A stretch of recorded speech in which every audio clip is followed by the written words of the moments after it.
Okay, so the question, and we're gonna do it like this so you guys can refer back to this. So the question I got asked is about asset synchronization and selecting the right asset. So we're gonna talk first about generically what asset synchronization is. I'm gonna move my Discord onto the other tab I have here, my other window, so I can see your questions. And then we're gonna talk about asset selection, okay?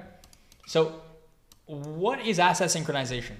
Simply put, asset synchronization is when lows and highs in correlated markets are taken at different times, okay? So if we have highs and lows in the market, asset synchronization looks like this, okay?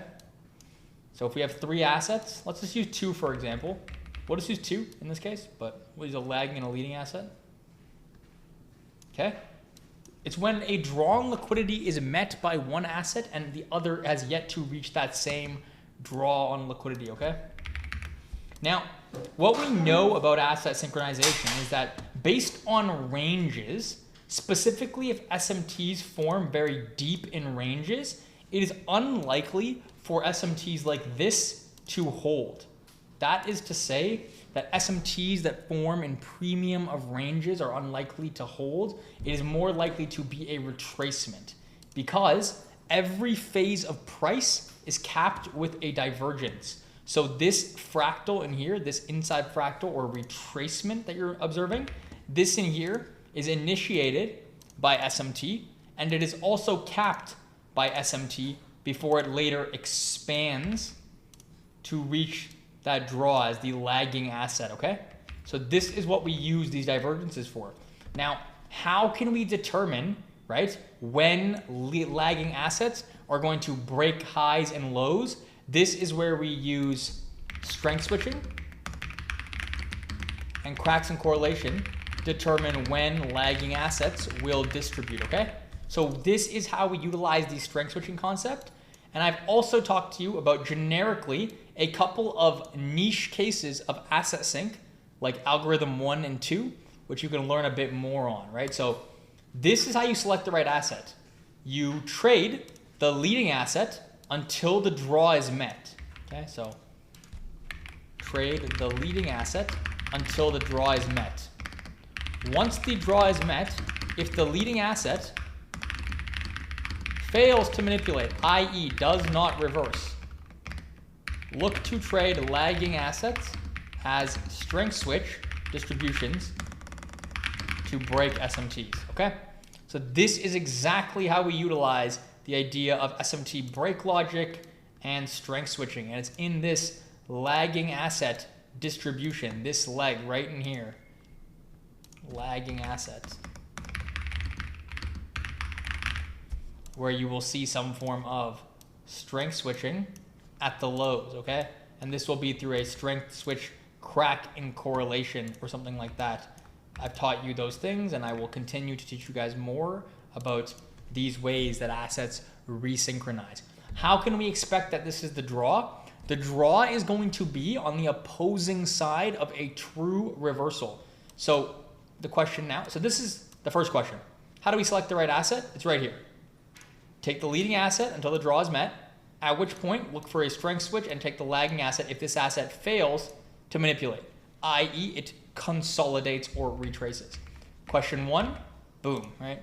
This is why I like doing the Q&As like this, guys. It's so much easier for me to answer the questions with a chart, honestly, than it is to explain this in text. Okay, now we're gonna talk about another scenario, which is decoupling.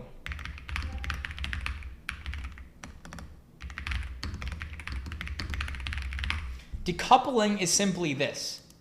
If we have a range, so let's consider a range, and I'm gonna do this, I'm gonna draw this 2 ways. And forgive me for my art skills, guys. I was not an expert at art. But here we have a range, okay? And I'm gonna draw out 2 assets. We have one asset that does something like this. Okay, and we have another asset that does this. Okay, so what is happening in here? These are forms of manipulation ranges, and quite simply, decoupling involves 2 core elements of logic. The first core element of logic is the idea of foreseen distribution. This simply means one asset is telling the truth, the other is lying. And that is because assets always expand in phase. They desync to manipulate. Okay, the second is going to be due to draw on liquidity and phase of price. So if you understand these core tenets of logic, right? This is your core logic. Tenets just mean components of that logic. Then what we have to say is that we can better understand market decoupling when we can first identify which asset is telling the truth, and this will always be at this time, okay? So this will always be at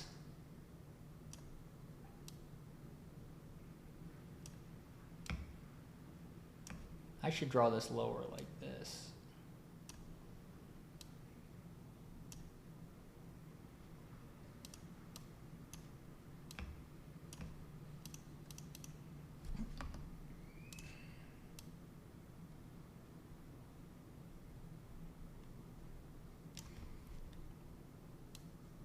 Okay, so this will always be at 9:30, and this will always be the 10 a.m. 4-hour candle. So this will always be your equities open right here.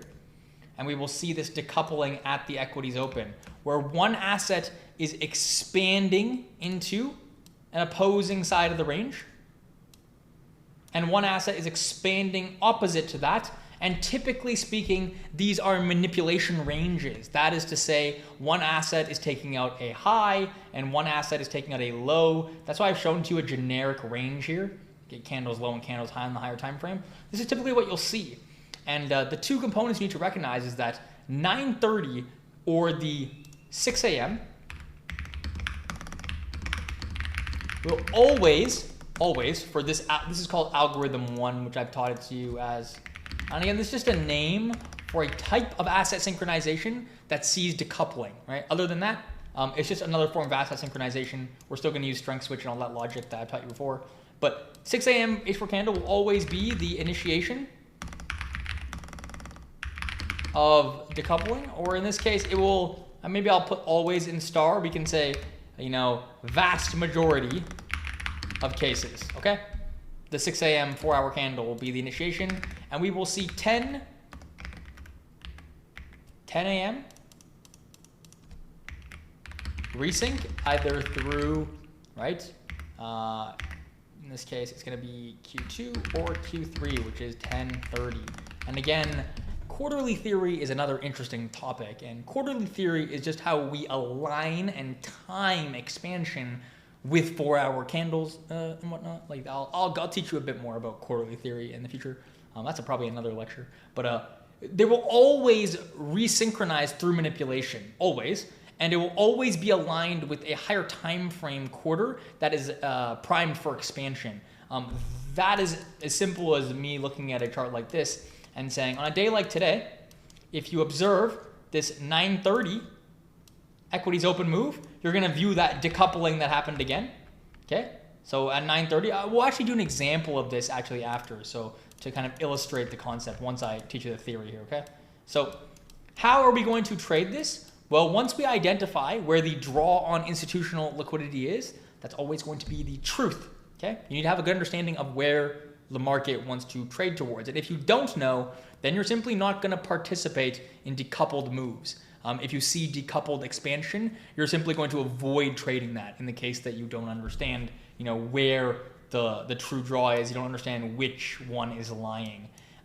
Then what you will need to see is the leading asset. This will be defined as the leading asset. Will always be the asset foreseen distribution. Always. It will be the asset telling you the truth about where the draw on liquidity is. Now, the asset which is not telling you the truth is going to be manipulating. So the lagging asset will be manipulating. And these are going to be manipulation ranges or higher time frame gaps, okay? So it's going to be a swing high or a gap, something like that. You guys know key levels. I've taught you guys that, right? And we're always going to observe it like this, okay? And when you see the leading asset fail to manipulate the true draw, right? Which is going to be the side of the range, which is where the market wants to trade towards. All markets want to get to this low. One is simply manipulating a high, okay? So this is going to be stage one. We can label this. This step one is going to be foreseen distribution. Always first is this. The decoupling is initiated by distribution. I'll say it again. The decoupling is initiated by distribution. So that's how you know that we're trading decoupling, because one asset's going to be expanding towards a low, one asset's going to be expanding towards a high. So that's what we step one. Step two will be the leading asset fails to manipulate this true draw, right?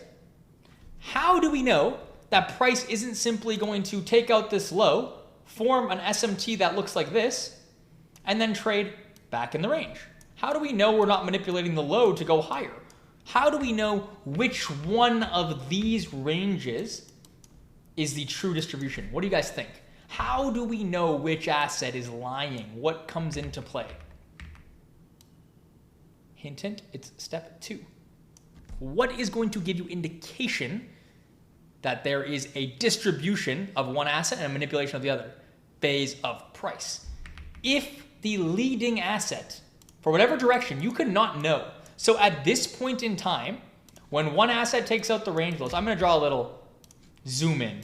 At this point in time right here, you do not know which asset is going to be in foreseen distribution unless you have a very solid understanding of the draw on liquidity and, of course, where the market wants to trade towards. If you don't have those things, then at this point, we could either have this asset form SMT and trade higher, or we could have this asset form SMT here, right? And continue to trade higher as well. So this could, we don't know which direction it's going to go. We need to observe phase of price. So that's step two. The leading asset, which we'll denote with just the name leading asset, is always the asset that fails to manipulate. I'll say it again, okay? The leading asset is always the asset that fails to manipulate. Therefore, the lagging asset is always the asset to do what? If the leading asset fails to manipulate. Yes, right? So the lagging asset, and we're using this terminology specifically, lagging asset will always manipulate the range extreme, the opposing range extreme and reverse, okay? That's how we are defining the lagging asset. So the lagging asset is less to do with strength in this case, quote unquote, and much more to do with phase of price. The lagging asset will always manipulate the range or opposing PD array, right? This is why I've shown you a generic range. And then it will reverse, which is a phase of price, which we're going to talk about in this lesson today, right? So this is how we view decoupling, and we time this with realignment via quarterly and new 4-hour opens. And I will show you an example of that from today's price action, which is kind of explicitly what I traded today. And I think it will be a very good lesson in decoupling and how we're going to use it, okay? So first of all, anyone have any questions about this? This is the theory, and it is not the simplest thing, but it's also intrinsically produced, right? We're only looking at really simple concepts, guys, right? Draw on liquidity, phase of price. That's it. Really important to understand those two things. This decoupling gets a little bit confusing because we're doing, opposing expansions. How can we use phases of price for higher time frame for direction? Absolutely, Vispar, we're going to get there actually. It's a really good question. We're going to get there right after this. So we know this is what decoupling looks like. And today, right now, I'm going to show you an example of decoupling. So we're going to do an example of this, and it's going to be two parts. So our example for today is going to be decoupling plus SMT break. So remember, these are the two parts of asset synchronization. What are the two parts of asset synchronization? When people ask you, what is asset synchronization? It is two things. It is what? It is either when assets decouple or it is when assets break SMT. There's nothing else. That is asset synchronization. It is the process by which out of phase assets, right, resynchronize to hit key levels, right, the same key levels. That's it. That's ball knowledge for asset sync, right? We're either decoupling and then breaking SMTs, or we're simply breaking SMTs in non-decoupled markets. Decoupling does not need to be a part of asset synchronization or SMT breaks. Understood? SMT break can happen without decoupling. Now, if decoupling happens, SMT break will also happen, but it will happen in a very specific way. What have you learned this as? What's this type of SMT break called? Algo 1, right? This is Algo 1. It's a very specific type, right, of SMT break. Generically, we don't need to see decoupling to trade SMT breaks, and I'm going to show you an example today of both Algo 1 and SMT break, essentially the entire package of asset synchronization logic in one example, okay? So let's do that. And yeah, yesterday I was trading decoupled markets. I took a loss on YM early in the day, and it is what it is, right? There's not too much to think about it. Like, I would take that trade 10 times out of 10. So let's take a look at what we're talking about today. And I think today's trade is a really good example of this logic. So we clearly have a draw on liquidity here, which is going to be the all-time highs. Okay, so we have our all-time highs. Let's make this a little bit bigger. This is what we want to trade into today. That's our draw on liquidity. Now, we're going to be looking at this 4-hour candle, right, as a decoupled expansion that happens right at the open. Now, this candle doesn't close as a PSP, okay? So we don't get that extreme version of decoupling where you see a PSP for this candle and then a 2-stage, which I taught you in algorithm 1. But we do see decoupling at the open. So look at this. So we want to get and look at the all-time high on ES. So ES has traded into its all-time high. NASDAQ has yet to do that, okay? ES trades into the all-time high, and it fails to manipulate. So the question I have for you is, what asset is the leading asset? This is a little quiz. Which asset's the leading asset? Which is the lagging asset? ES is the leading asset. Okay, so we'll also annotate this a bit more. So this is all-time highs, and this is going to be SMT breaking. Okay, and this is all-time highs, and this is going to be the leading asset. Today, YM is the true middle asset. YM is so far away from its all-time high that it's a middle asset, right? We're not going to get here today. It's not going to happen. There's no chance that YM is going to expand another 1,000 points today. So this is a middle asset. It's less important. I wouldn't trade this asset today. It has no draw on liquidity, okay? So it's between this one and this one, and we've defined it now. That's step 1. Now look at the opening of this daily candle near equities open, okay? So first of all, a little knowledge recap. We create the low of the day via a 2-stage PSP, okay? We have a fair value gap. Let me extend this and turn on the 1800. We have a fair value gap, guys. We have SMT fill in the fair value gap with a PSP confirming the SMT fill. That is low of day, okay? Look, small wick in a what? Refined key level in the upper half of this daily candle, right?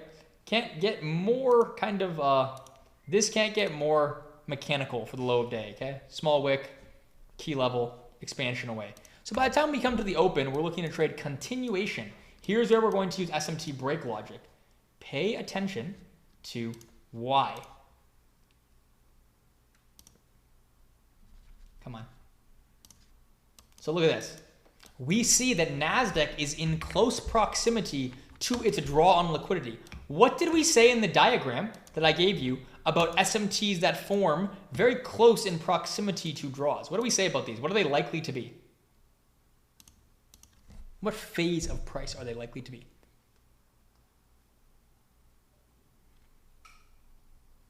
Retracement. Yeah, retracement.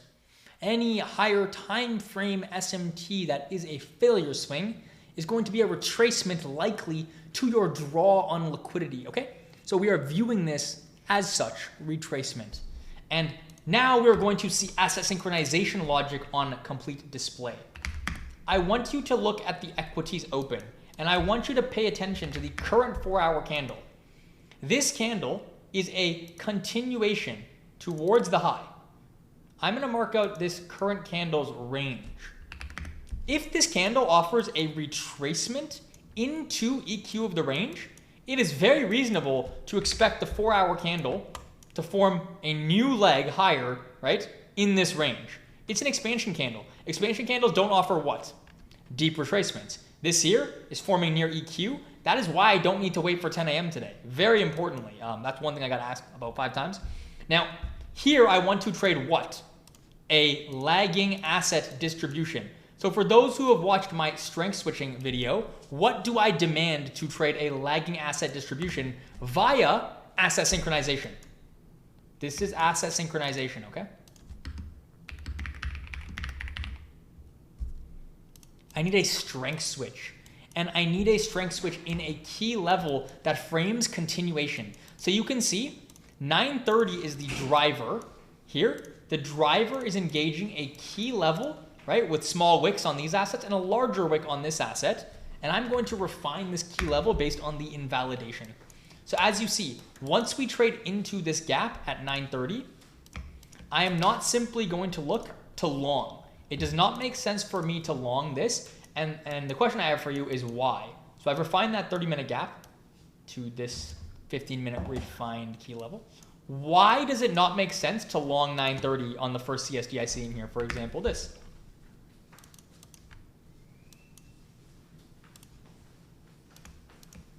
What am I waiting for? There's no Kraken correlation with the key level. So I'm going to have to wait for a Kraken correlation, right? Via like some sort of swings, right? Or via, some sort of candle closure. So you can see in here that we have this SMT in here, which again is a very, very shallow SMT with the ES. Look at the next 15-minute candle. This in here is the most important thing I need to see. A strength switch. So even though we had this SMT, guys, I can't trade this SMT alone. This SMT is not going to be valid because the leading asset is still showing strength, but there is no draw on liquidity for the leading asset. I have no draw on liquidity. So up here, there is no draw on liquidity. So this asset is expanding is only going to happen if we see the lagging asset expand towards the highs. And for the lagging asset to expand towards the highs, I need a strength switch. This is not a strength switch. It's just an SMT in a gap, which is irrelevant. It's a pattern. I don't trade a pattern. I need a logic. I need to see a strength switch, okay? So here's your stage 1, which is initiating that key level. Now here, we get that strength switch SMT. So that there is the confirmation of the lagging asset gaining strength to now break the SMT. And although ES is stronger in this candle, and as is YM, I do not have relevant sit down. I do not have relevant draws on liquidity, right? For this, I think the cleaner just arrived. That's why my dog's going crazy. Sit down. Thank you. I do not have relevant draws on liquidity for these other assets. So I cannot be trading towards this all-time high on YM. I need to be looking for the NASDAQ to gain strength. Here's where I can now take that entry, right? So we can now take that entry on this CISD. I'm gonna quickly grab the cleaner. I believe they're here. 1 second, I'll be right back.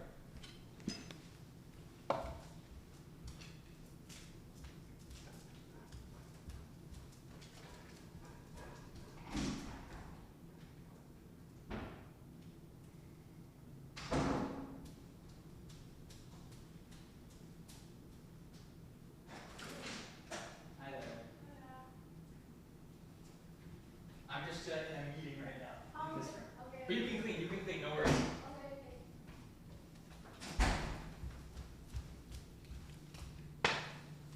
I apologize for that, my cleaner arrived. Okay, so I can take this first CSD after the strength switch because I am trading this idea positionally. So what was the third element I talked about in the schematic? I'm gonna pull up the schematic again, guys. There was a couple elements that we talked about. So I can't paste it, it's too large. But we see the decoupling happen, right, near our open, right? Where we see NASDAQ making, or YM making a large run higher. It's in foreseen distribution. Same with the S&P. And we're seeing the strength switch. So while NASDAQ is manipulating lower here and YM is expanding higher, right? Low. See, it's a very small amount of decoupling, but it's a decoupling right at the open. We're seeing YM expand, ES and NASDAQ are expanding lower. Just in the short term, they resynchronize in a key level, right? Through strength switching, and then they expand together. Look, all assets expand together. So what we want to do now is trade this formation and a strength switch. How do we know that the decoupling phase is over?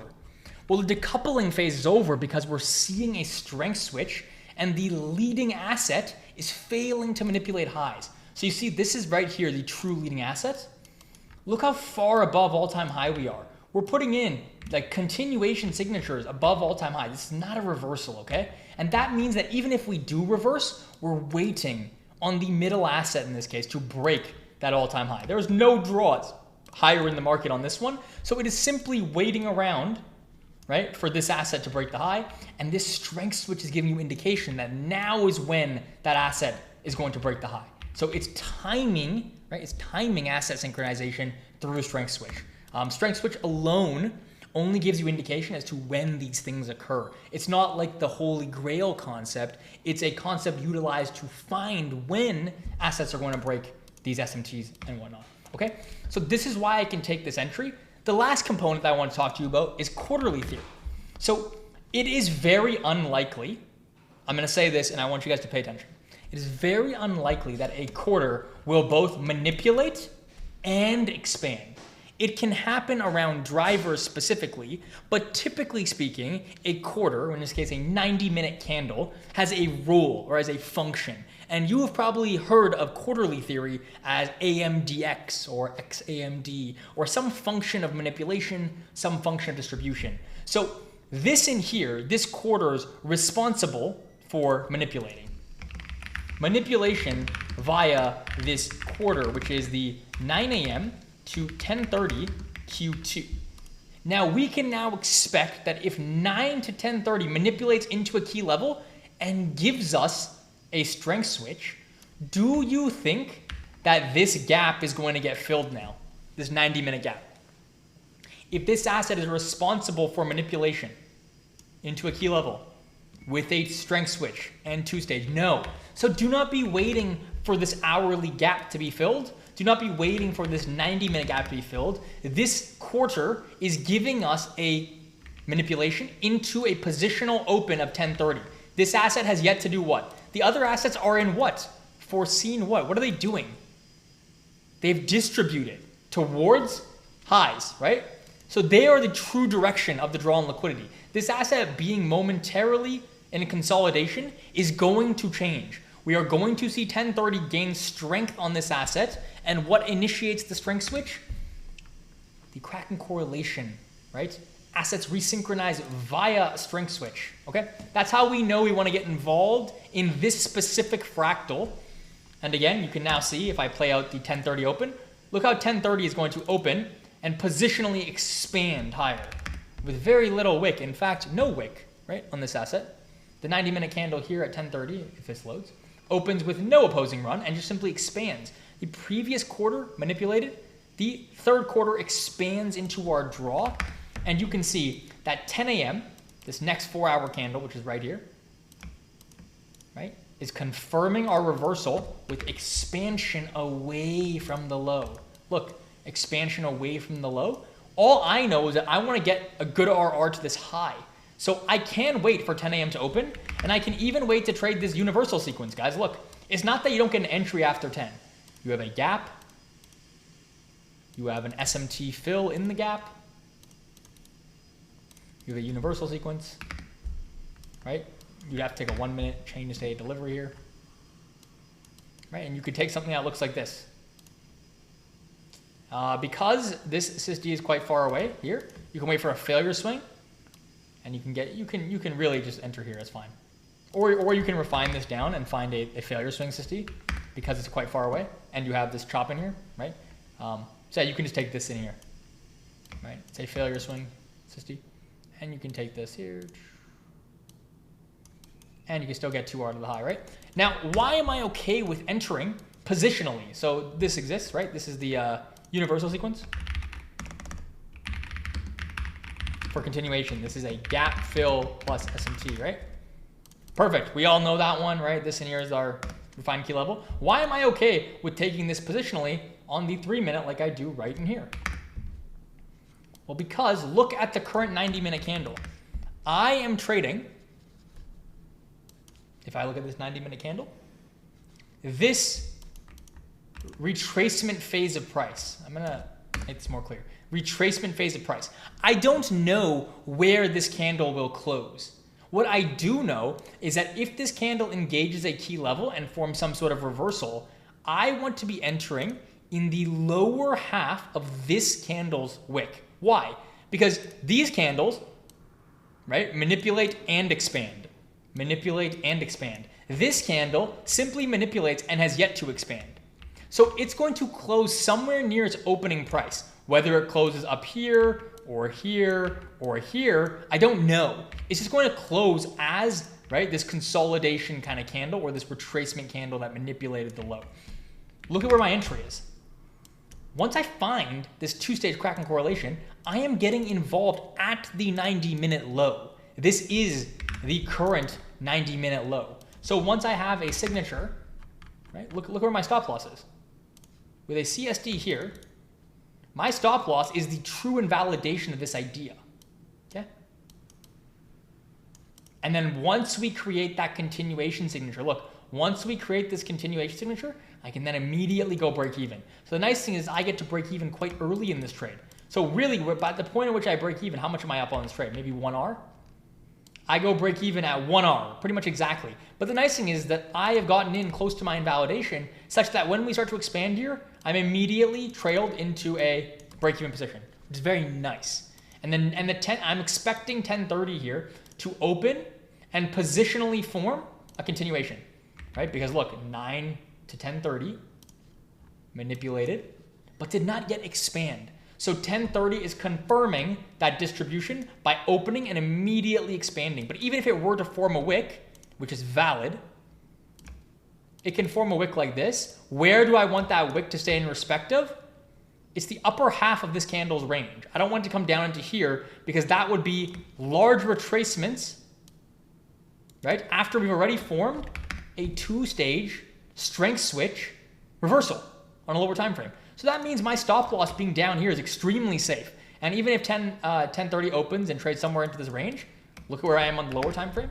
I'm absolutely fine with this candle forming a wick anywhere in here, just not down here. If it forms down here, it's too large of a retracement, right, for me to support bullish price action. It shouldn't do that. There is no deep retracements in bullish candles. That's why they form small wicks, not large ones. So this is the idea of SMT breaking, right, via strength switching. And this kind of combines the main components of asset synchronization, okay? And I hope that answers your questions kind of about what that looks like and what we're looking for here and why we wait to time expansion via strength switching. We utilize this strength switch in here to time expansion, right? And then you can see, right, we get a very nice 1030 open into the draw, okay? So that is how we utilize asset synchronization. I hope that little segment answers most of your questions on that, 'cause I get a lot of questions on that. And, you know, it's a complex topic, but it's really to do with phase of price, right? This asset fails to manipulate. This asset gives a nice continuation with a strength switch. And then we get a distribution to break SMT. We have the strength switch for NQ to expand but lower time. Yes. So for me, I'm not interested in trading any asset besides NQ based on proximity to draw. So again, I have nothing to long ES towards. I could trade ES and simply TP when NASDAQ takes the high. Or I could trade YM and simply TP when NASDAQ takes the high. I would just much rather trade towards the established draw and liquidity, right? Again, here is something very interesting. When we form a universal model like this, guys, look at this. This is a failure swing, right? Look at it. This is a failure swing SMT to the all-time highs, okay? Failure swing SMT. This is very unlikely to hold. So what we're doing is we're printing an internal to external model with external range highs as a failure swing to our draw on liquidity. This is a very high probability IRL to ERL universal model because the draw on liquidity for the lower time frame model is simply a failure swing to the higher time frame model. So when we come into this gap and we get this model forming, right? This internal to external, you're saying 30 minute, this is extremely high probable for us to not form a reversal off of here and instead utilize this gap to go higher. And that's exactly what happens, right? So this is exactly why you want to trade NASDAQ here, even though the lower time frame signatures are a bit weaker. It's simply to break the SMT at the very obvious and logical target, right? There's no reason for price to reverse from a failure swing like that. Okay, so that leads me into my conversation. Okay, let me answer this question. In this case, you want to trade the asset that strength switches. So you're waiting to time this expansion via strength switch. So you're not looking to trade anything until we see a strength switch. So 930 initiates this small amount of decoupling. Remember we talked about decoupling briefly? Again, it's not large. It's not like we get a 4-hour PSP or anything, but you see this equity's open, expands lower, while YM expands higher and fails to manipulate these highs, and we also have these draws. ES simultaneously is forming a continuation signature above all-time highs. So this asset's going to break the high. You want to be trading when the strength switch forms to the asset that breaks the high. The strength switch is the trigger for asset synchronization. Say it 10 times. These terms don't mean anything in a vacuum. The strength switch is the trigger for these assets to break SMT and trade into the same highs for asset synchronization. So the lower time frame here is still weaker on NASDAQ, but I don't have a draw on liquidity for ES. So I'm essentially longing up here. Like, look at this. I'm longing the high of all time. I'm longing all-time highs up here. And yes, I also get, when does NASDAQ hit the draw? I also get like 2.5R, but with NASDAQ, my entry signature gets me to a relevant level where I want to see price trade to, right? So I don't really know where this asset could TP. It's just when NASDAQ takes the high. Now, ideally, we would have seen this asset gain strength immediately after the SSD and start to expand, but it did spend a little bit more time, right? Until it eventually broke the high. But you can see this is the objective, and I don't like to trade towards, I will always trade towards liquidity. Meaning it's difficult to trade high of ranges, okay? You want to get involved lower in the range. You can see how low we are in the range here compared to the draw. So I get good RR to that high. I have difficulty confirming the draw. Yes, that's a difficult concept, but really that comes from a lot of experience in taking trades and identifying universal models. Every day there will be a draw on liquidity and a 4-hour universal model to get there. And we're gonna have a quick conversation now on the idea of phases of price. And it's very important to understand phases of price when considering these, more complex, or you could just say more integrated concepts like asset synchronization, like strength switching. We need to have a foundational understanding of the phase of price. And let's start that conversation now.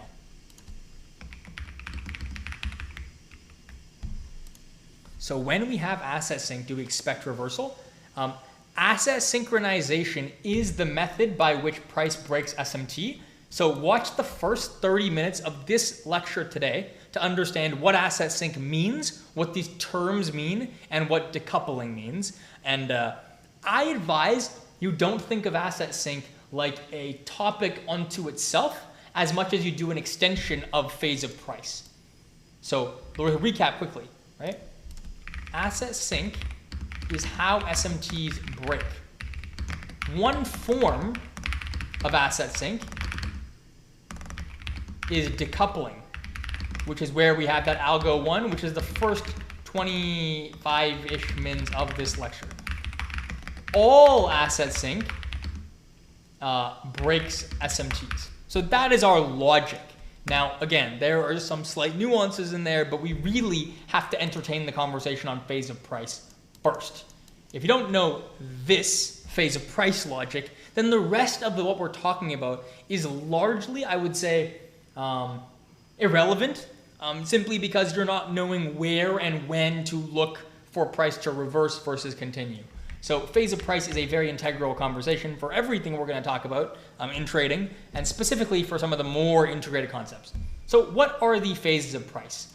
We have 3 core phases of price, but really you can capture all phases of price by saying we are either in consolidation or we are in expansion. We also have retracement, which is a form of expansion, okay? So what I'm going to do is I'm going to simplify your knowledge of phase of price and simply say we are either consolidating or we are expanding, okay? These are your 2 phases of price. Now, where, the next question is, so this is part 1. What are the phases of price? And what do these look like? So phases of price can be determined generically through some signatures. And one of those signatures, let's do consolidation. Consolidation looks something like this, guys. I'm going to draw it out with a higher time frame and lower time frame perspective for you. And again, it is not very easy for me to just spend 30 minutes or an hour with you teaching you phase of price. It's quite a complex topic, actually. It's probably the foundation of all of our trading. So I will do my best to give you some very good pieces of knowledge about it, but it's not going to be everything. And I'll need multiple lectures, for example, if I was to do everything, okay?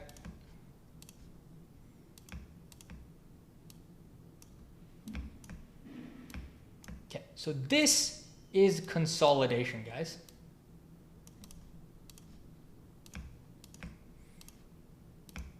Consolidation is defined as an inside bar which does not take out, a range extreme on either side, right? So it looks like this. It can also look something, so this is the high, and this is the low, right? It stays internal to the high and low. So this is one form, it can look like this. And this is known as symmetric consolidations, okay? You're used to seeing these, right? Price just chops around. And how we define this is that price is not expanding through old highs or expanding through old lows. There's a lack of inefficiency, gaps, right? And there's a lack of follow through on either side of the market. There is also asymmetric consolidations. These are known as what? Whoops.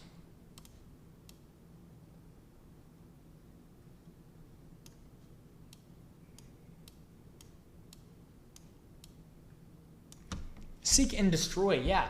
And the most important thing to recognize about consolidation signatures, whether they are symmetric or they are asymmetric, is that consolidation is a continuation signature. That means that if you see price consolidating, right, price will continue to trade in the direction of that consolidation. So say we expand into, let's say we expand. Let's use this, right? Into some form of consolidation. That is a continuation signature for price to continue the trend. We do not reverse from consolidations. Now, there are 2 ways price can leave a consolidated range. And I have shown you one of them here. This is a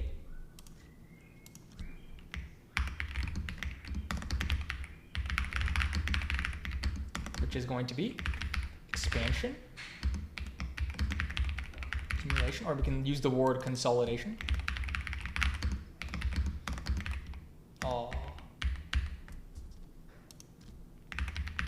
This is when the low, right, the low of the consolidation range is not purged.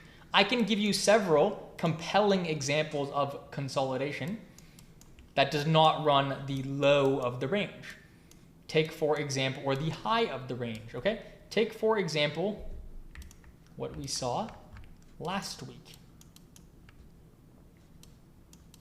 Where is it? Here, right? Here. So you can see, we do not run, this is actually this week. We do not run the low of this consolidation range. Look at this inside bar, okay? This is an inside bar, okay, between this low and this high. We do not run the low of this consolidation range before we expand. We simply expand, accumulate, expand. A type 1 consolidation into a break. You're also going to see some other examples like this. Okay, we are consolidating. You can look at the higher time frame here. Okay, we have this inside bar between this low and this high. We even use this low and this high, right? Right, so price in here does not manipulate the low of the consolidation. It doesn't need to. It simply consolidates into expansion, okay? So these are both type 1s, where oftentimes you'll be looking to the range low and looking for something like an AMD, which is a type 2 consolidation to expansion, but it does not occur. You don't get this. It simply expands. So that is one hallmark signature. That is to say, when you guys see consolidation, what direction would you prefer to trade? Towards the manipulated low to trade higher, or simply higher? Which one should you look to trade? This leg or this leg? What do you think?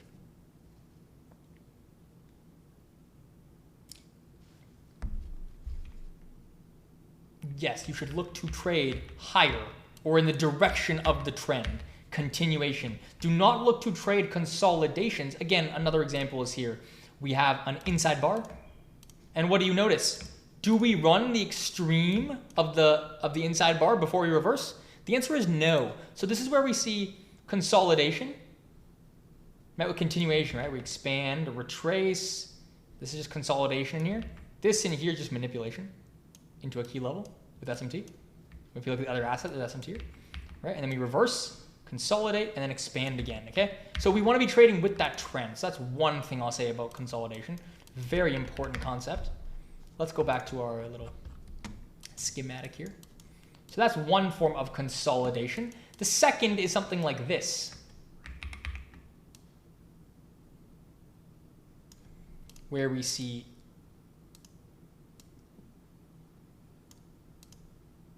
order paired ranges, okay? So this is where we see price manipulate one side of a range before expanding higher out of the range. Now this in here is what? Your AMD, okay? So this on the lower time frame looks like accumulation, manipulation, distribution. So this is your type 2.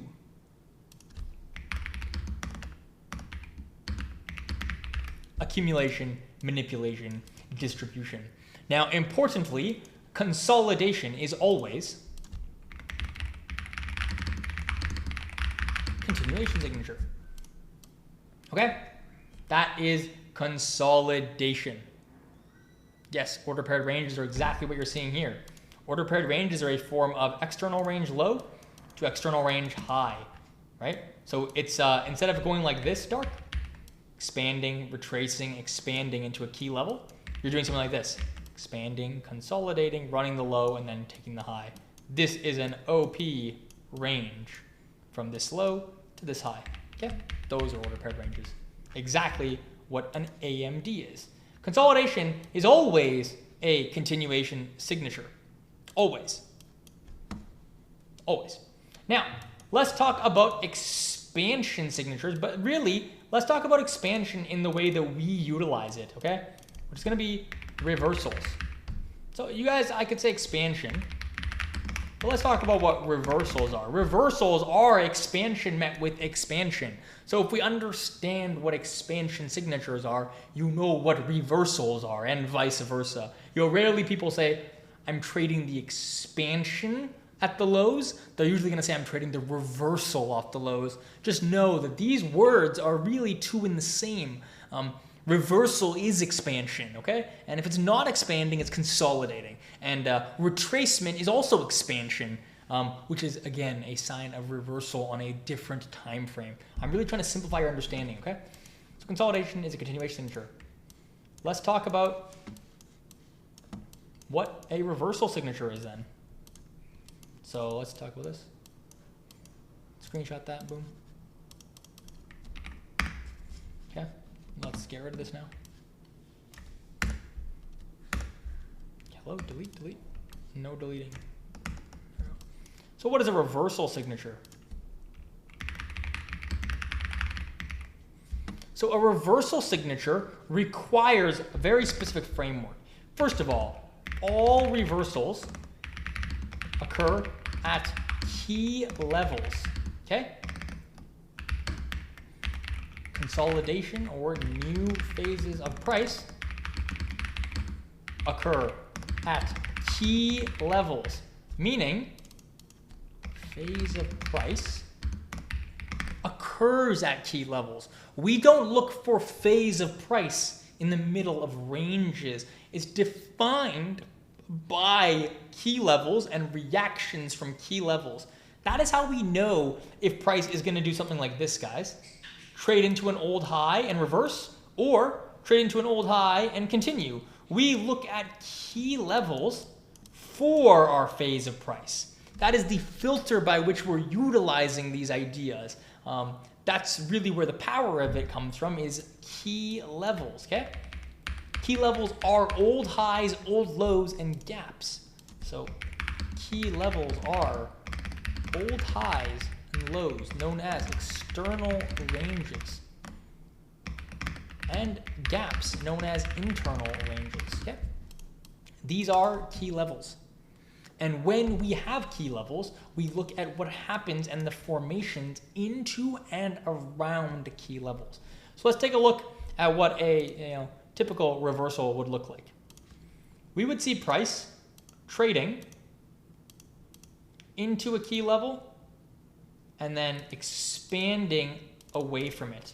So if we have some sort of level down here, this is where we'd consider smart money reversals, which are also what we've taught to you as, I've taught to you as market maker models. Again, market maker models are also nothing more than phases of price, okay? And what is this going to look like? Well, if you go to my mini lessons channel, if you go to a fees lessons, I'm going to put a link in the chat for you guys. I'm going to link it right here. Here we go. Let's all look at this mini lesson, okay? So this right here is what a reversal looks like. We pair it with candles 1, 2, and 3, right? And we pair it with these lower time frame signatures, right? So I don't really need to draw it out on the page here when you can refer to this mini lesson. This is what reversal signatures looks like. We're creating gaps, we're creating CSDs, right? Price is coming into a key level and expanding away, creating gaps, closing through opposing candles, respecting gaps. That mini lesson is telling you what reversals are. And therefore, you now know what a reversal is not. So a reversal is not this, where price trades into a key level and then lingers in the key level and then reverses. This is often going to require a new higher time frame swing formation, okay? So if we look at this, we're usually going to have to resweep that low to then expand. So we're looking for these signatures, right, to qualify what type of candle is a reversal candle. When you have candle 1, 2, 3 logic, which I've introduced to you, what type of candle is a reversal candle? C2. That's what a C2 looks like. So you're understanding some of the anatomy of a C2, right? So again, you have this image in the lessons. There's a reason why those lessons are like really good. Whoa.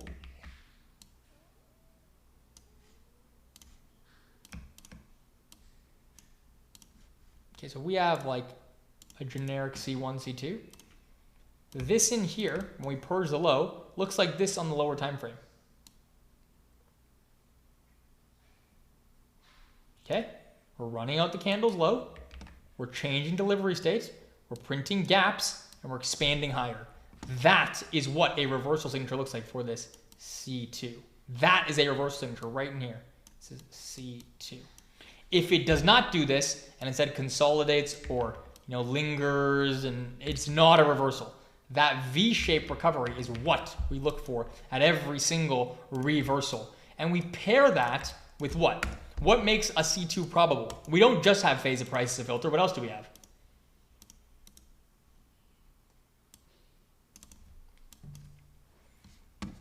cracking correlation? Yes.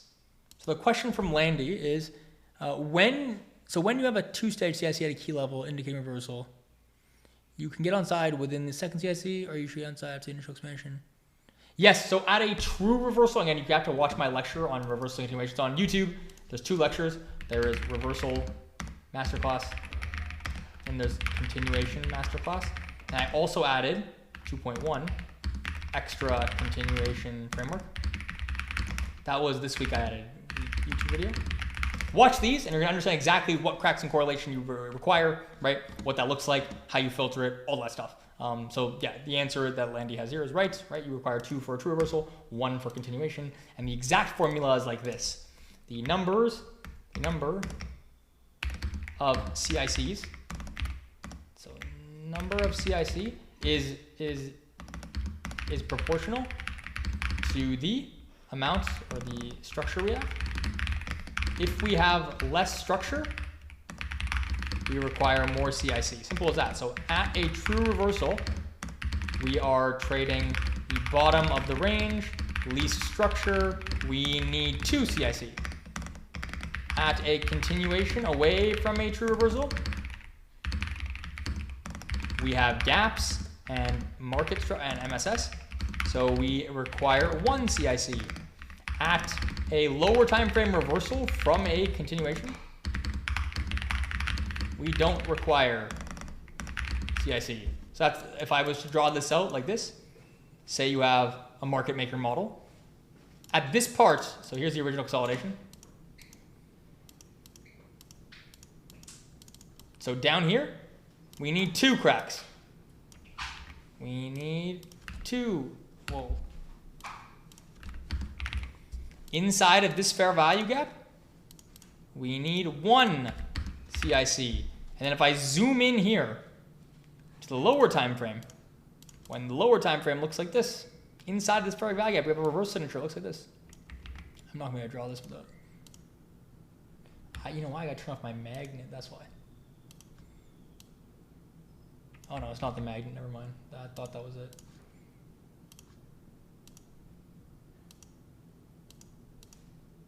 Okay. On the lower time frame here, I don't even need any cracks in correlation. I can just take the CSD. And I can trade from a gap inside of here on the lower time frame, okay? This is the logic. So you need 0 cracks. That's why you never see me look for a 3 or 5 minute crack in correlation. I'm not going to look for a 5 minute crack or a PSP in a 5 minute gap. It doesn't matter. Once we're on the lower time frame, I'm already trading a continuation on the higher time frame. I already have my drawn liquidity. I already know how many cracks in correlation. Just 1, right? So that is the logic for that. And again, watch my most recent YouTube video. It's going to be really good for answering those questions. Okay, so this is phases of price, right? This is what we have to consider. Now, what we want to talk about, this is all, dude. This is all in, I'll screenshot it too. It's all in my last YouTube video. Yeah, I'll post the recording, of course, always. Okay, so those are our phases of price that we care about. Now, the most important thing to consider now is how we utilize phase of price. So now we talk about how we blend phase of price with key levels to determine drawn liquidity. So this is going to be a future lecture I will do with you, which we're going to actually go into some charts and we're going to look at these phases of price at key levels to determine drawn liquidity. The last thing I want to talk about to you guys is the last one, which is very important, which is retracement signatures. Okay, this one's very important. So how can we determine? Thank you very much, by the way. I really appreciate it, Fracto. Yeah, it's a pleasure, man. I really do fucking love this stuff, guys. Honestly, I have a huge passion for this, and teaching is one of those passions. So how do we determine if price is going to be doing this or price is going to be doing this?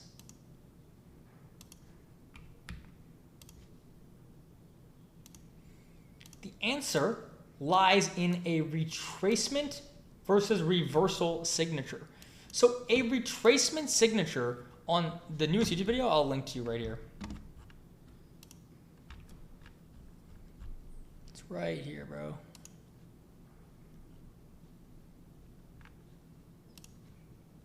It's from a lecture I did with my Summit students actually last week.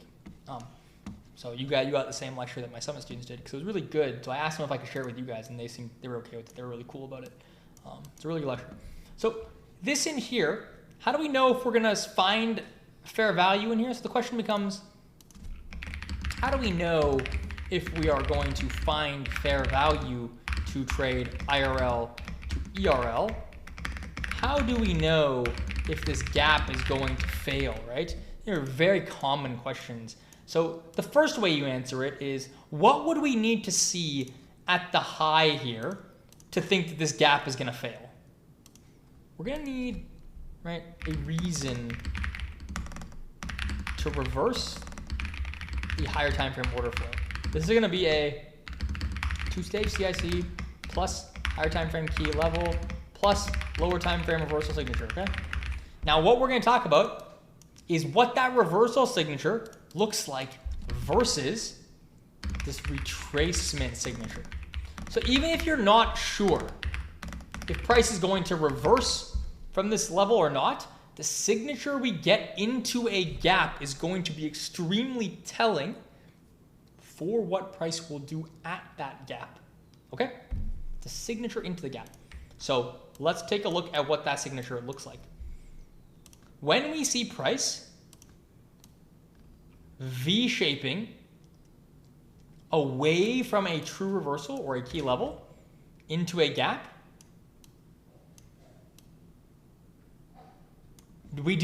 this is likely to be a reversal signature. Reversal into a gap is likely to not hold. What is a reversal? It's going to be inversion on the lower time frame of bullish PD arrays.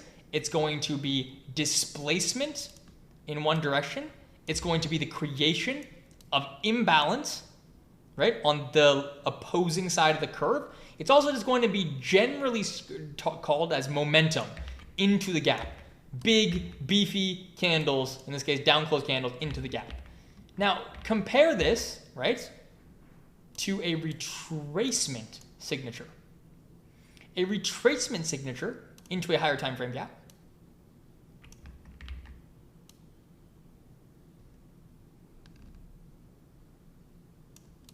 Can I move my screen over? I don't think I can. No. Let me,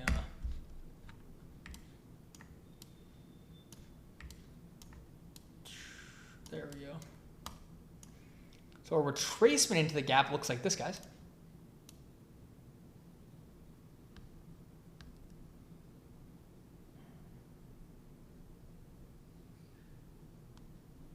Okay. Now, how do we know this key level is going to hold? So not only does it not form that V shape, there's no V shape in here, okay? We don't see that aggressive V shape lower, but in addition to that, we're not creating expansion candles into the gap. Here we're expanding into the gap. It's very likely that price will come and take this low, okay? Whereas this low here, it's very likely that we're going to stay above it. Now, this signature in here is known as a low resistance. This is considered to be a low resistance. Low resistance liquidity run condition. That is when we form this trend line and we have these very, very smooth edges. Compare this to something like this. Maybe I'll draw this out a bit better.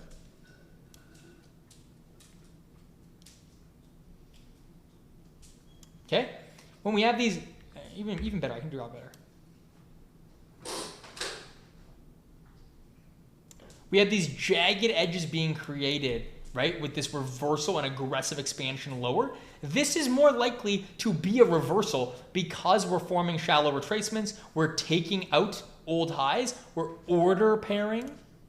Or this is called offset reaccumulation, right? Old highs to go lower. Whereas here, we're just creating this kind of lethargic, rolling river kind of price action into a key level, where we then see that V shape out of it to trade higher. Now, this has a lot to do with the higher time frame order flow, and of course, I'm also going to be therefore utilizing ranges. If we are bullish, gaps in the upper half of ranges are going to be given very strong reactions. So the closer we get in proximity to the opposing range low, the more likely it is that price will trade into that range low. This is the idea of failure swing SMTs very rarely hold. So if we compound that logic, we can also say that the signature on this hand side of the curve, right, the original side of the curve, the expansion side, matters as well. If we see the reaction off of a key level down here, right, it might look like this. Okay, so we have some sort of key level, right, and then here we might have no key level. Okay, so we always consider a function of order flow, right? How does the signature look on the lower time frame? What does it look like in the higher time frame? Where is this gap in relationship to the high and low? And then what is the signature into the gap? Okay? That is all that we're going to talk about for retracements. And again, I can show you quite simply. So we'll put this in here. Yes, this is linked on my, this should be under a fees lesson somewhere. Look under a fees lessons, you'll probably find it. Now, this is something that you're going to see frequently with fair value gaps, okay? And what I'll show you is a couple of very nice examples. So look at this.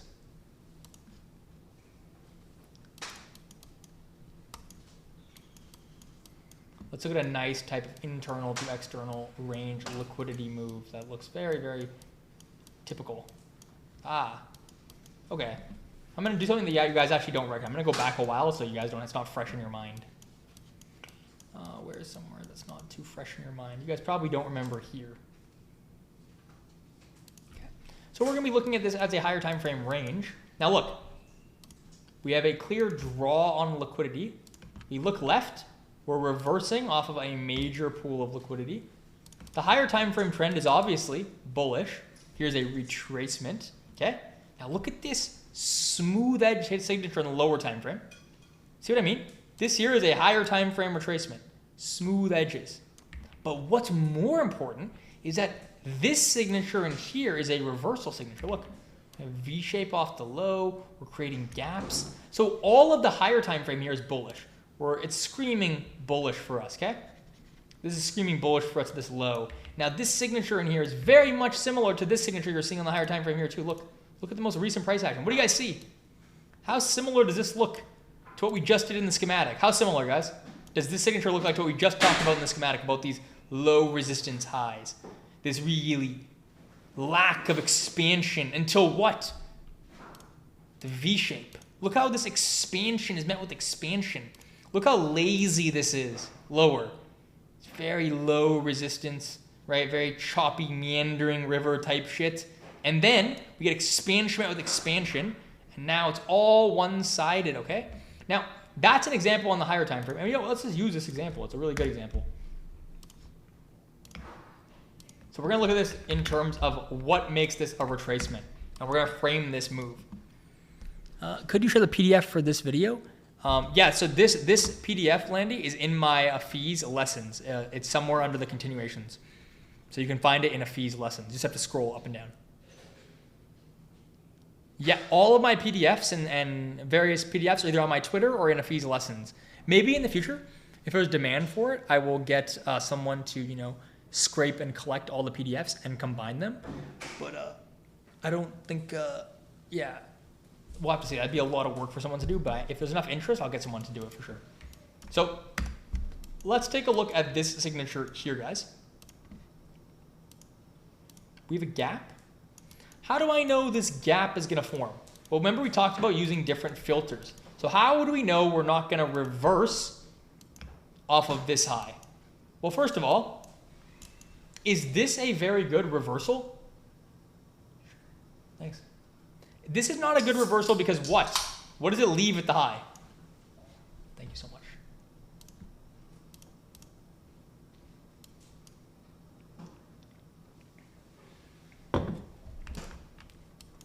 Right? We have this SMT here. You can see, right, all-time highs, right? We have SMT at all-time highs. So we can say, okay, this is a good reversal candle for this quarter. Now, is it good on the higher time frame? Well, let's look at the range. Remember we said, this is going to be a lower time frame reversal. Look at the higher time frame. This gap is in the upper half of the range. Now look at the type of reversal signature. How do you already know that this signature is not likely to hold? Well, what do we see into this, right? Is the gap going to hold?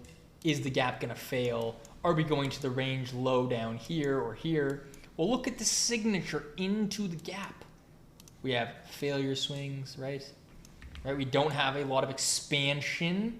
Whereas look at this, when we're actually reversing, we expand. Look at this reversal.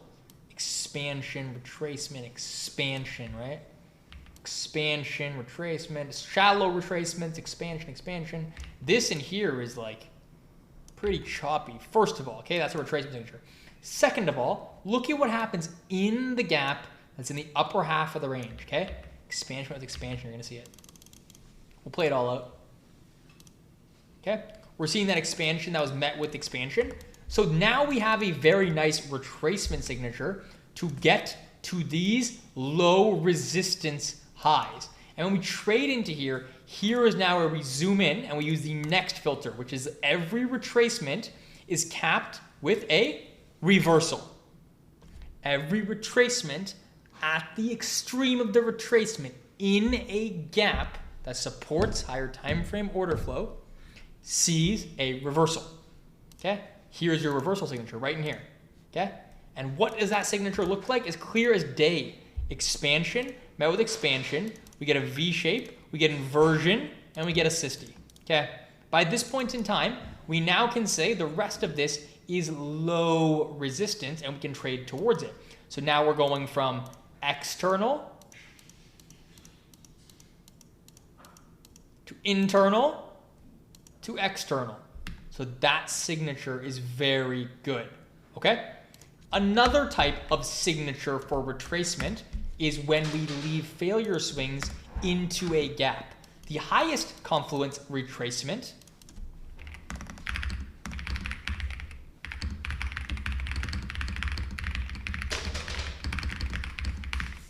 highest probability retracement into a gap, obviously it's always into a gap, is one that leaves failure swings to a higher time frame draw. So let's take a look at some more retracements here, okay? On the daily chart, for example.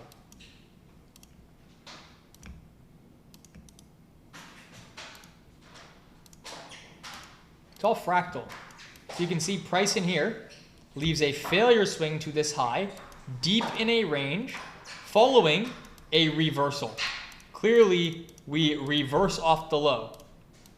V shape. Again, look at this. Look at this. Even this leg in here, we can do both. We'll do both, and we'll do it. We're doing the daily chart, so we can just go to the 4-hour time frame. So we'll do both. Start here. Okay. We reverse. We leave failure swings to our draw. Failure swings. All right. Look at the signature. Trade lower. Inside bar. Look at this inside bar. Look at the phases of price argument, okay? Here is an inside bar.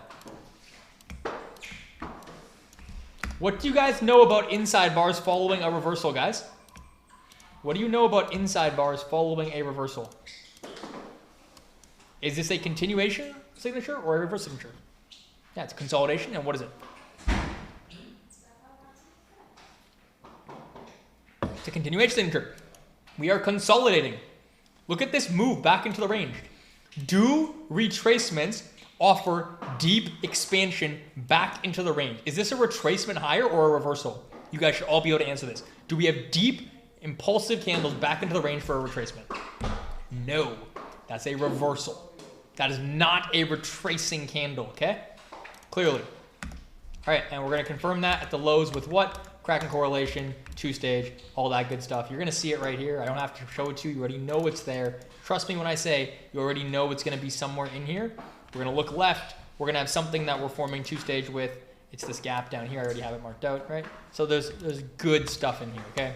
I don't need to prove that to you that we're reversing there. Just trust me. Then we have an inside bar. In this inside bar, we trade into a discount of this range near EQ. Let's find the gap. There is a gap. Well, look at that. Look at this meandering river, guys, into the gap. Look at this. This is not a reversal signature, is it? Look, what are we doing here? All failure swings. Everything here. Low resistance liquidity. Low resistance liquidity. At the low, we're going to see that V shape every time. It's going to have a V shape at the extreme. That tells you, when paired with the appropriate narrative, two-stage cracking correlation, all that good stuff. Look down here. There'll be some sort of two-stage or something, maybe on the 4-hour. I don't know. We'll see it, right? Paired with narrative, now we're going to have V-shape back towards the highs. You can take entry, right, inside of an accumulation. You don't have to trade the reversal. Wait for a gap, along the gap, target the high, risk the gap low, all that good stuff, right? So this is an example there. Now we have another example here on the daily. Look. So look, we expand. Okay, now look at how we get to this high. Same thing, guys. Okay, so we leave failure swings to our draw on liquidity right up in here. We have another inside bar.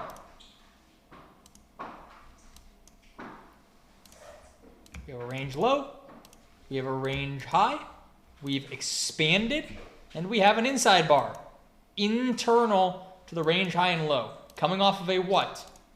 Gap. That's expansion. This is a PSP, very likely. It's not a PSP. Maybe 6 hour. That's it. Is there SMT here in the daily? Yeah, even better. Ah, there is. Perfect. There's SMT in the daily gap. SMT fill. Okay, perfect. SMT fill into the gap. We have an inside bar. So as opposed to being a retracement into a gap, what type of continuation signature is this? Is this internal? Is this internal to external, or is this order paired ranges, guys? Which one is that? Is it this or is it this?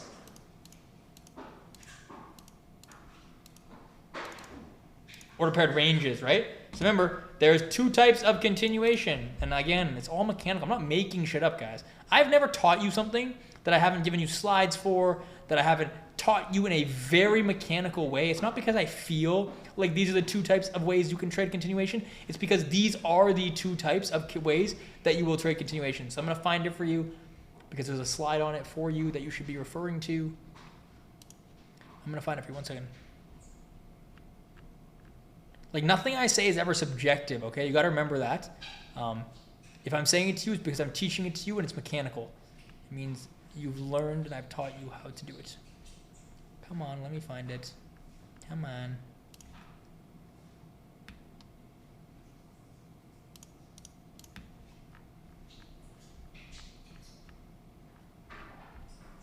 Here we go. Sorry, I wanted to just find it for you guys. Okay.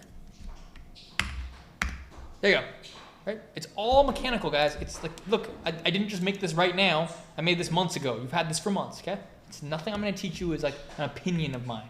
There's no such thing as an opinion. It's just fucking, it's something that's mechanical, or I'm not going to teach it to you because I don't trade opinions, and neither do you guys. You guys trade mechanical models, okay? So they're on the slide. Take a minute to review that. Those are two types of continuation. This is a type 2 continuation.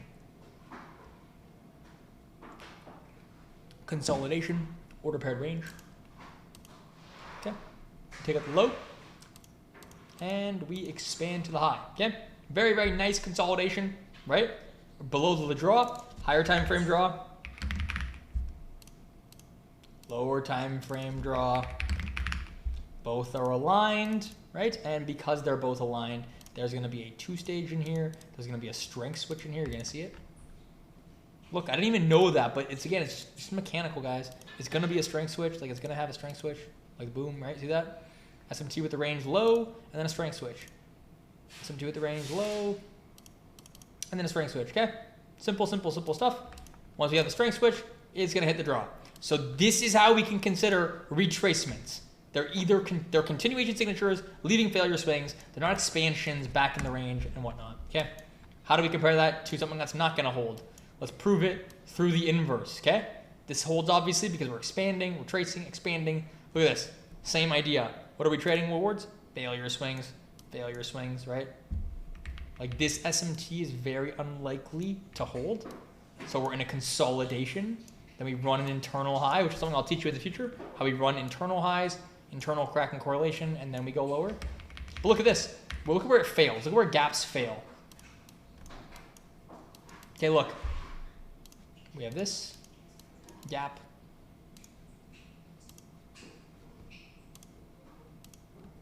Look, we have the failure swing signature, higher time frame draw. Now we have to pay attention to all three assets, okay? Has any asset taken out this high? Nope. Right, we're consolidating. All assets leave the high. But there's a hidden SMT, isn't there? It's right here.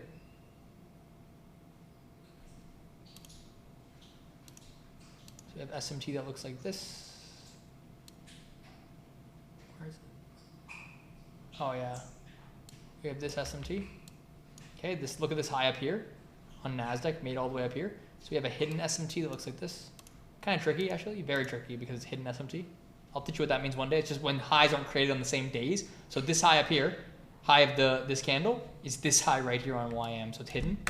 But regardless, how is this going to fail? Well, let's see what happens in the lower time frame. So we're expecting this gap to fail. Now look at what's happening on this asset. What is immediately the red flag on this asset for this gap to fail? What do you see on YM?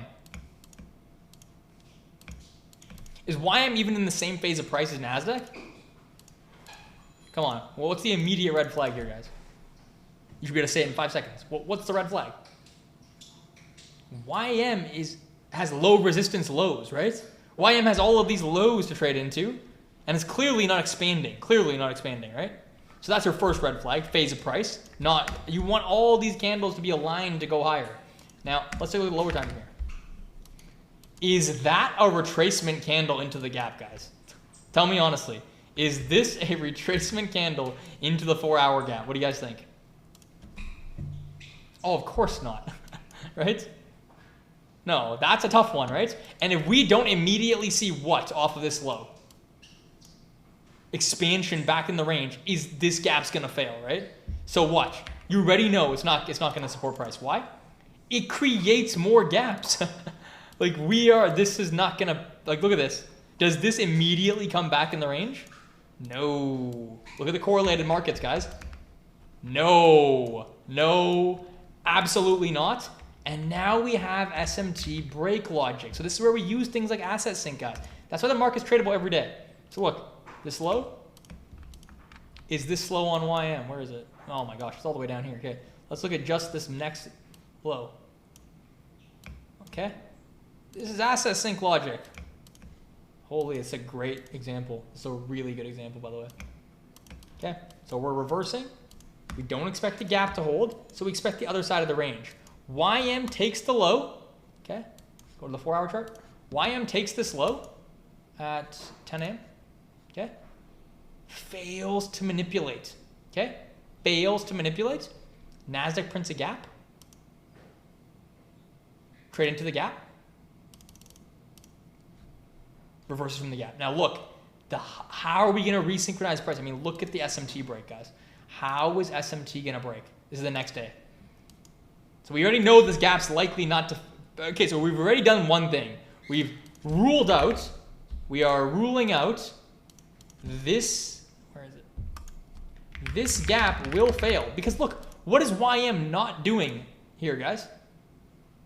What is YM not doing at the low of the range? Remember this advanced premium and discount, which I'm also going to teach you. It's all phase. Everything I'm going to teach you guys is phase of price, for the most part. It's not reversing, okay?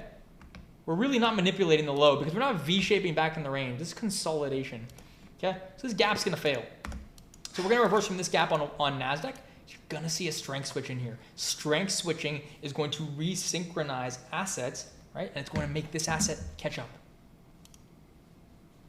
And it's going to be at 10 a.m. Very likely. 6 a.m. There we go. Look.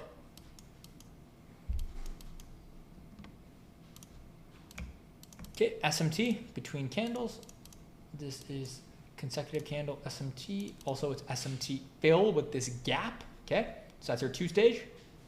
Now look what happens in the next candle. Look at this candle. It just melts lower. Look at the 10 a.m. candle. Look at the difference in the delivery of these candles. Okay, NASDAQ's melting 1.5%. YM's melting half of that, 0.7%. Look at how this candle resyncs. you're going to see SMT fill, guys. It's going to be the same shit. It's going to be resynchronization through expansion or through manipulation. So look, in here at 9 a.m., we get that reversal. Looks like this. Now you can miss this. You don't need to trade this because again, you're waiting for maybe this gap to fail or whatever. You're waiting for, you know, us to come into this low. Okay, now we're failing to manipulate this low. YM is the bottom of the range. I'm no longer looking to trade YM. I don't have a draw on liquidity. Look, I'm not trading down here. It doesn't really make sense. It's way too spaced out, okay? So I'm looking to trade this asset to break the SMT. It's really, really high in the range, okay? Really high in the range still. Same with ES. We're failing to manipulate the low. Look at this SMT fill sequence we're gonna get. There it is. So this is going to be your strength switch. Okay, there you go. Strength switching. And expansion. Do you see that? It's always going to be manipulation via strength. This is actually a two-stage PSP, guys. Look, it's a two-stage PSP in the gap and a strength switch. A strength switch SMT, a strength switch PSP, right? Spaced out to the high. Look at the reversal signature. 3-minute chart, reverse signature. Wait, you can wait for the PSP to close here because obviously you have to wait for this asset to run the high. You're right? Yeah. Okay. We have equal highs. Ooh. I wouldn't, nah. Oh, did we take it or do we have equal highs? I would use this equal high SMT. It's still fine. I think we have equal highs here. Maybe one tick, something. It's kind of shitty that it leaves equal highs. But for all intents and purposes, it's the same shit. Okay, wait for the 30-minute to close as a PSP. Now, why don't we take this first CSD, right? So you come into the gap. The question is, why don't we take this first CSD in here? Well, look at this signature.